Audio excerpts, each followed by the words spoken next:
નમસ્કાર મિત્રો, exam matters video explain સિરીઝમાં આપ સૌનું હાર્દિક સ્વાગત છે. ઉમેદવાર મિત્રો, આજે આપણે કરંટ અફેર્સને માત્ર સમાચારોની જેમ નહીં, પરંતુ એકબીજા સાથે જોડાયેલી કડીઓની જેમ સમજીશું.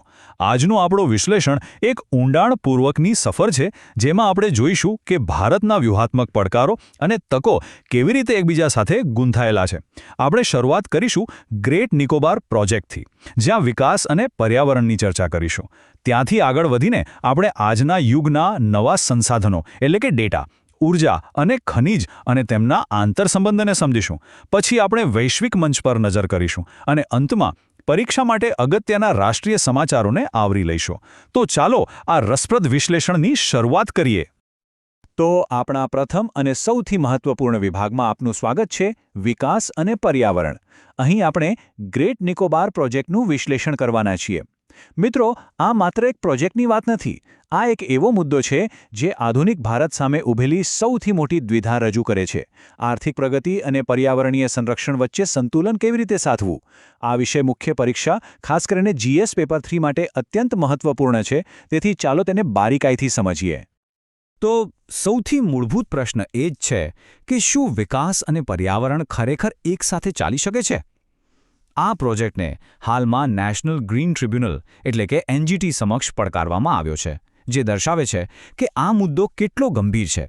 કેન્દ્ર સરકારે પોતાનો પક્ષ રજૂ કરતા કહ્યું છે કે તેઓ સંભવિત પર્યાવરણીય પ્રભાવોથી વાકેફ છે, પણ આ પ્રોજેક્ટ દેશ માટે એક રાષ્ટ્રીય સંપત્તિ બનશે.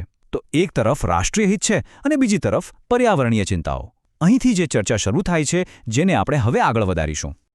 આપણે એ જ દ્વિધા અહીં સ્પષ્ટપણે જોઈ શકીએ છીએ.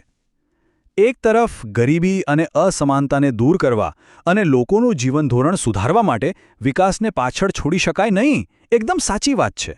પણ બીજી તરફ એવા વિકાસનો શું અર્થ જે આપણી હવા, પાણી અને જૈવ વિવિધતાનો જ નાશ કરી દે? આનો એકમાત્ર ઉકેલ છે સંતુલિત અભિગમ, અથવા જેને આપણે સૌ ટકાઉ વિકાસ એટલે કે સસ્ટેનેબલ ડેવલપમેન્ટ કહીએ છીએ. વિકાસ એવો હોવો જોઈએ જે વર્તમાનની જરૂરિયાતો પૂરી કરે, પણ ભવિષ્યની પેઢીઓની જરૂરિયાતો સાથે કોઈ બાંધછોડ ન કરે. તો આ ગ્રેટ નિકોબાર પ્રોજેક્ટ ખરેખર છે શું? ચાલો આને જરા નજીકથી જોઈએ. આ કોઈ એક નાની યોજના નથી.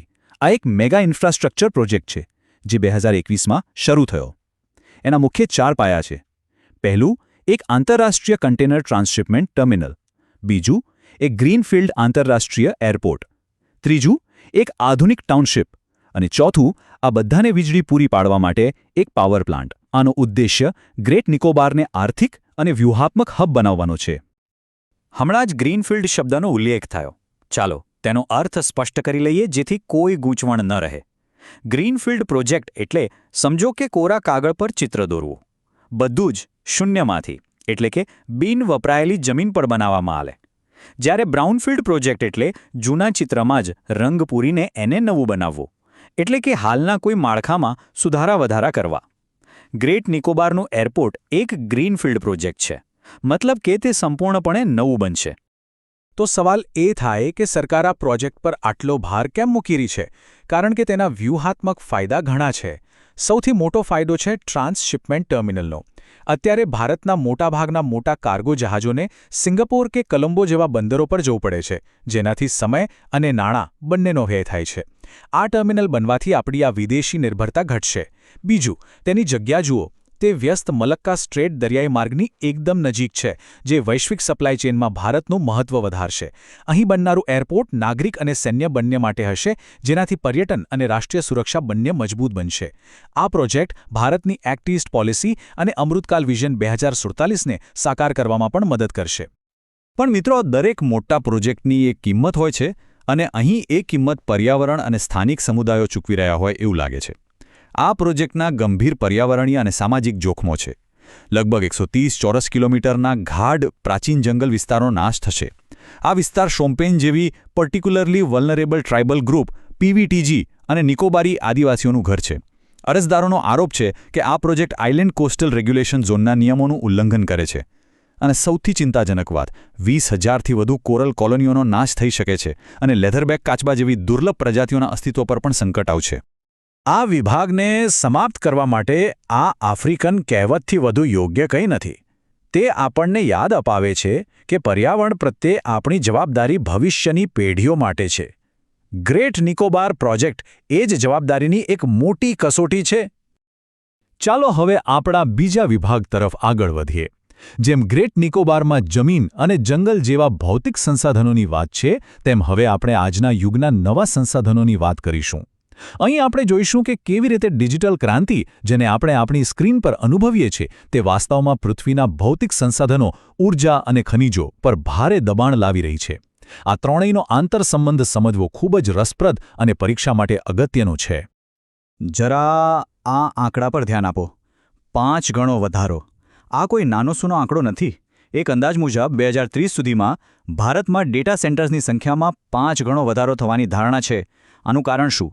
ડિજિટલ ઇન્ડિયા, ડેટા લોકલાઇઝેશન જેવી સરકારી નીતિઓ અને 5G તથા આર્ટિફિશિયલ ઇન્ટેલિજન્સ જેવી ટેકનોલોજીનો વધતો ઉપયોગ. આ વૃદ્ધિ એક મોટી તક છે, પણ તેની સાથે એક મોટો પડકાર પણ જોડાયેલો છે. ડેટા લોકલાઇઝેશનનો ખ્યાલ ખૂબ જ સરળ છે. સરળ શબ્દોમાં કહીએ તો આપણો ડેટા આપણા ઘરમાં, એટલે કે ભારતીય નાગરિકોનો ડેટા ભારતની અંદર જ આવેલા સર્વરમાં સ્ટોર થવો જોઈએ, વિદેશમાં નહીં. આ નીતિ ડેટા સુરક્ષા માટે મહત્વપૂર્ણ છે, પરંતુ તેની સીધી અસર એ થાય છે કે દેશમાં ડેટા સેન્ટર્સની માંગમાં જબરદસ્ત વધારો થાય છે. અને આ બધા ડેટા સેન્ટર્સને 24 કલાક ચાલુ રાખવા માટે શું જોઈએ? વીજળી, અને પુષ્કળ વીજળી. આ તફાવત ખરેખર ચોંકાવનારો છે. એક પરંપરાગત સર્વર 15-20 કિલોવોટ વીજળી વાપરે છે. તેની સરખામણીમાં એક AI સર્વર, જે અત્યાધુનિક ગણતરીઓ કરે છે, તે 80થી 150 કિલોવોટ વીજળી વાપરે છે. એટલે કે લગભગ 5 થી 8 ગણી વધુ. આ તો જાણે એક સામાન્ય કારની સામે એક સ્પોર્ટ્સ કાર ઊભી હોય એવું છે. હવે કલ્પના કરો કે જ્યારે લાખો AI સર્વર્સ કાર્યરત થશે, ત્યારે આપણી ઊર્જાની માંગ ક્યાં પહોંચશે? આ એક બહુ મોટો પ્રશ્ન છે. તો પડકાર સ્પષ્ટ છે. વિકાસ માટે AI જરૂરી છે, AI માટે ડેટા સેન્ટર જરૂરી છે, અને ડેટા સેન્ટર માટે ઊર્જા જરૂરી છે. પણ આ ઊર્જા ક્યાંથી આવશે? શું આપણે ફરીથી કોલસા આધારિત પાવર પ્લાન્ટ્સ તરફ જઈશું અને પર્યાવરણને વધુ નુકસાન પહોંચાડીશું? ના, આપણે આ વધારાની ઊર્જાની જરૂરિયાતને પર્યાવરણને નુકસાન પહોંચાડ્યા વિના પૂરી કરવી પડશે. તો શું આપણી પાસે કોઈ વિકલ્પ છે? જવાબ છે હા. અને એક સંભવિત ઉકેલ છે સ્મોલ મોડ્યુલર રિએક્ટર્સ, એટલે કે SMRs. SMRs શું છે? તે નાના કદના પરમાણુ રિએક્ટર્સ છે. તેમની ખાસિયત એ છે કે તે મોડ્યુલર છે, એટલે કે ફેક્ટરીમાં તૈયાર થયેલા બ્લોક્સની જેમ, જેને જરૂર હોય ત્યાં લઈ જઈને જોડી શકાય છે. તેમની ક્ષમતા 300 મેગાવોટ સુધીની હોય છે. પરંપરાગત મોટા પરમાણુ પ્લાન્ટ્સની સરખામણીમાં તે વધુ સુરક્ષિત અને સ્થાપવા માટે સરળ માનવામાં આવે છે. આ વર્ષના બજેટમાં પણ તેનો ઉલ્લેખ કરવામાં આવ્યો હતો. અને ભારતનું લક્ષ્ય 2047 સુધીમાં 100 ગીગાવોટ પરમાણુ ઊર્જા ક્ષમતા પ્રાપ્ત કરવાનું છે, જેમાં SMRs મહત્વની ભૂમિકા ભજવી શકે છે. દરેક ટેકનોલોજીની બે બાજુ હોય છે. SMRsના ફાયદા ઘણા છે. સૌથી મોટો ફાયદો એ છે કે તે સૌર ઊર્જાની જેમ હવામાન પર નિર્ભર નથી. તે 24 કલાક સ્થિર વીજળી પૂરી પાડી શકે છે. પણ સાથે સાથે કેટલાક ગંભીર પડકારો પણ છે, જેને આપણે નજરઅંદાજ ન કરી શકીએ. જેમ કે તેમના ભાગોનું પરિવહન કરતી વખતે રેડિયેશન લીક થવાનો ખતરો, અને તેમાંથી ઉત્પન્ન થતા નવા પ્રકારના રેડિયોએક્ટિવ કચરાનો નિકાલ કેવી રીતે કરવો, તે એક મોટો પ્રશ્ન છે. આપણી આ આખી ટેકનોલોજીની ઇમારત માત્ર ઊર્જાના પાયા પર નથી ટકેલી. એને એક બીજા ગુપ્ત ઘટકની પણ જરૂર છે, અને એ છે દુર્લભ ખનિજો. AI સર્વર્સ, સ્માર્ટફોન, ઇલેક્ટ્રિક વાહનો, સેમિકન્ડક્ટર, આ બધું બનાવવા માટે માત્ર ઊર્જા જ નહીં, પણ આ ખાસ ખનિજોની પણ જરૂર પડે છે. આ એક એવું સત્ય છે જેના પર બહુ ઓછું ધ્યાન જાય છે. તો આ રેર અર્થ મિનરલ્સ શું છે? આ 17 ધાતુ તત્વોનો એક સમૂહ છે. નામ ભલે દુર્લભ હોય, પણ તે ખરેખર પૃથ્વી પર એટલા દુર્લભ નથી. અસલી પડકાર તેમને જમીનમાંથી કાઢીને શુદ્ધ કરવાનો છે, જે એક ખૂબ જ જટિલ અને પ્રદૂષણ ફેલાવતી પ્રક્રિયા છે. તેમના વિશિષ્ટ ગુણધર્મોને કારણે તે સ્માર્ટફોનથી લઈને મિસાઇલ ગાઇડન્સ સિસ્ટમ સુધી દરેક જગ્યાએ અનિવાર્ય છે. તેથી જ તેમને આધુનિક ટેકનોલોજીના વિટામિન્સ તરીકે પણ ઓળખવામાં આવે છે. આ ચાર્ટ જુઓ. તે એક ખૂબ જ મહત્વપૂર્ણ ભૌગોલિક રાજકીય વાસ્તવિકતા દર્શાવે છે. વિશ્વના લગભગ 44% રેર અર્થ ખનિજોનો ભંડાર એકલા ચીન પાસે છે. ચીન સ્પષ્ટપણે આ રમતમાં સૌથી મોટો ખેલાડી છે. પણ અહીં ભારત માટે પણ એક તક છે. આપણી પાસે વિશ્વનો 5મો સૌથી મોટો ભંડાર છે, જે લગભગ 6% છે. આ એક મોટી વ્યૂહાત્મક સંપત્તિ છે, જેનો આપણે ઉપયોગ કરી શકીએ છીએ. પણ મિત્રો, અહીં જ ખરી વાર્તા શરૂ થાય છે. ભંડાર હોવો અને ઉત્પાદન કરવું, એ બે અલગ વસ્તુ છે. ઉત્પાદનમાં પણ ચીનનું જબરદસ્ત વર્ચસ્વ છે, જે વિશ્વના 57% ઉત્પાદનને નિયંત્રિત કરે છે. પણ આ યાદીમાં ભારત ક્યાંય દેખાતું નથી. આનો અર્થ શું થયો? આપણી પાસે સોનું છે, પણ તિજોરીની ચાવી બીજા કોઈ પાસે છે. વિશાળ ભંડાર હોવા છતાં આપણે ઉત્પાદન ક્ષમતાના અભાવે આ ખનિજો માટે બીજા દેશો પર, ખાસ કરીને ચીન પર નિર્ભર છીએ. આ આપણા માટે એક મોટી વ્યૂહાત્મક ચિંતાનો વિષય છે. અને જ્યારે સંસાધનોની વાત આવે ત્યારે વૈશ્વિક રાજકારણ અને શક્તિના સમીકરણો દૂર રહી શકતા નથી. રેર અર્થ ખનિજો પરની આ ચર્ચા આપણને સીધા આપણા ત્રીજા વિભાગમાં લઈ જાય છે, વૈશ્વિક શક્તિના સમીકરણો. સંસાધનો કેવી રીતે આંતરરાષ્ટ્રીય સંબંધો અને મુત્સદ્દીગીરીના કેન્દ્રમાં હોય છે તે આપણે તાજેતરની ઘટનાઓ દ્વારા સમજીશું. તાજેતરમાં જ અમેરિકા અને ચીન વચ્ચે એક મહત્વપૂર્ણ બેઠક યોજાઈ. આ એકદમ સીધો-સાધો સોદો છે.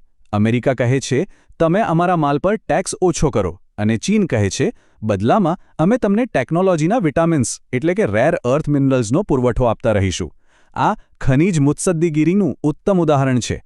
આ બતાવે છે કે આજે યુદ્ધો અને સંધિઓ માત્ર સરહદો પર જ નહીં પણ સંસાધનો પર પણ લડાય છે. અને હવે એક એવા સમાચાર જે આખી દુનિયામાં ચિંતાની લહેર ફેલાવી શકે છે. અમેરિકાએ જાહેરાત કરી છે કે તે 33 વર્ષના લાંબા અંતરાલ બાદ ફરીથી પરમાણુ પરીક્ષણ કરશે. આ એક એવી ઘટના છે જે વૈશ્વિક સુરક્ષાના સમીકરણોને સંપૂર્ણપણે બદલી શકે છે. તેની સંભવિત અસરોને સમજવા માટે આપણે આંતરરાષ્ટ્રીય સંબંધોના એક મહત્વપૂર્ણ સિદ્ધાંતને સમજવું પડશે. આ સિદ્ધાંત છે સુરક્ષા દ્વિધા અથવા સિક્યોરિટી ડિલેમા. આને એક સરળ ઉદાહરણથી સમજીએ. ધારો કે તમારા પાડોશી પોતાની સુરક્ષા માટે એક મોટો કૂતરો લઈ આવે. તમને ડર લાગે એટલે તમે એનાથી પણ મોટો કૂતરો લઈ આવો. પછી એના જવાબમાં એ ત્રીજો કૂતરો લાવે. બસ આ જ છે સુરક્ષા દ્વિધા. એક દેશ દ્વારા પોતાની સુરક્ષા માટે લેવાયેલું પગલું બીજા દેશ માટે અસુરક્ષા બની જાય છે, અને શસ્ત્રોની એક ખતરનાક હોડ શરૂ થઈ જાય છે. અમેરિકાના આ પગલાંથી નવી વૈશ્વિક પરમાણુ શસ્ત્ર સ્પર્ધા શરૂ થવાનો ભય છે. ચાલો હવે મુખ્ય વિશ્લેષણ પછી કેટલીક એવી ખબરો પર નજર નાખીએ જે પ્રિલિમ્સ પરીક્ષા માટે સીધી જ ઉપયોગી થઈ શકે છે. આ એક રેપિડ ફાયર રાઉન્ડ જેવું હશે, પણ દરેક સમાચારનું મહત્વ સમજાવતો જઈશ. પ્રથમ, ચાબાહાર બંદર અંગે સારા સમાચાર છે. અમેરિકાએ ભારતને ઈરાનના ચાબાહાર બંદરનો ઉપયોગ કરવા માટે આપેલી છૂટછાટ ફરીથી લાગુ કરી છે. આ ભારત માટે મધ્ય એશિયાનો દરવાજો ખોલે છે, જેનાથી આપણે પાકિસ્તાનને બાયપાસ કરીને અફઘાનિસ્તાન અને અન્ય મધ્ય એશિયાના દેશો સાથે જોડાઈ શકીએ છીએ. એક મહત્વપૂર્ણ નિમણૂક, જસ્ટિસ સૂર્યકાંત ભારતના આગામી એટલે કે 53માં મુખ્ય ન્યાયાધીશ બનશે. તેઓ 24 નવેમ્બરે પોતાનો પદભાર સંભાળશે. ઉમેદવાર મિત્રો, યાદ રાખજો કે CJIની નિમણૂક અને કોલિજિયમ સિસ્ટમ એ ભારતીય રાજવ્યવસ્થાનો એક ખૂબ જ મહત્વપૂર્ણ વિષય છે. પર્યાવરણ સંબંધિત એક મહત્વપૂર્ણ અપડેટ, પ્રોજેક્ટ ચિત્તાનો વિસ્તાર થઈ રહ્યો છે. મધ્યપ્રદેશના નૌરાદેહી વન્યજીવ અભયારણ્યને દેશના ત્રીજા ચિત્તા નિવાસસ્થાન તરીકે પસંદ કરવામાં આવ્યું છે. આ કૂનો નેશનલ પાર્ક અને ગાંધીસાગર અભયારણ્ય પછીનું ત્રીજું ઘર હશે. આ પ્રોજેક્ટ ભારતમાં ચિત્તાની વસ્તીને પુનઃસ્થાપિત કરવા માટે ખૂબ જ મહત્વપૂર્ણ છે. સંરક્ષણ ક્ષેત્રે ત્રિશુલ નામના યુદ્ધાભ્યાસનું આયોજન કરવામાં આવ્યું છે. આ એક ટ્રાય સર્વિસ એટલે કે ભારતની થલસેના, વાયુસેના અને નૌસેનાનો સંયુક્ત અભ્યાસ છે, જે પાકિસ્તાન સાથેની પશ્ચિમી સરહદ પર યોજાઈ રહ્યો છે. આવા સંયુક્ત અભ્યાસ ભવિષ્યના યુદ્ધો માટે ત્રણેય સેનાઓ વચ્ચે તાલમેલ અને સંકલન વધારવા માટે અત્યંત જરૂરી છે. અને અંતે આંતરરાષ્ટ્રીય સંબંધોમાં સાયપ્રસ દેશે ભારત મધ્યપૂર્વ યુરોપ આર્થિક કોરિડોર એટલે કે IMECમાં જોડાવાની ઈચ્છા વ્યક્ત કરી છે.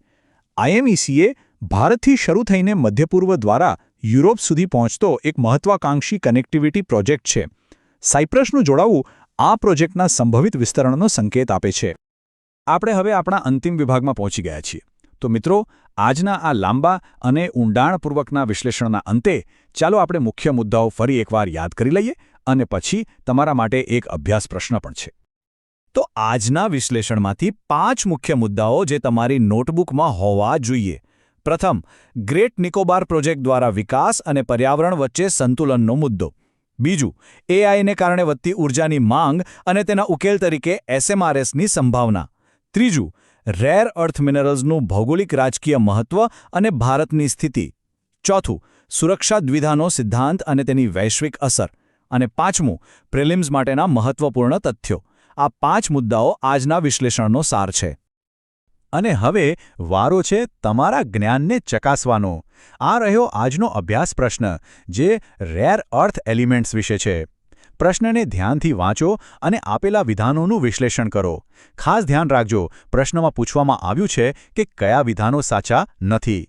તમારો જવાબ કોમેન્ટ બોક્સમાં જરૂર જણાવશો. અમે દરેક કોમેન્ટ વાંચીએ છીએ. આજના વિશ્લેષણમાં આપણે જોયું કે કેવી રીતે પર્યાવરણ, ટેકનોલોજી, સંસાધનો અને આંતરરાષ્ટ્રીય સંબંધો એકબીજા સાથે ગાઢ રીતે જોડાયેલા છે. એક ઉમેદવાર તરીકે આ આંતરસંબંધોને સમજવા અને તેમને જવાબોમાં પ્રતિબિંબિત કરવા ખૂબ જ જરૂરી છે. બસ આવી વધુ માહિતી માટે અમારી YouTube ચેનલ એક્ઝામ મેટર્સને આજે જ સબસ્ક્રાઇબ કરો.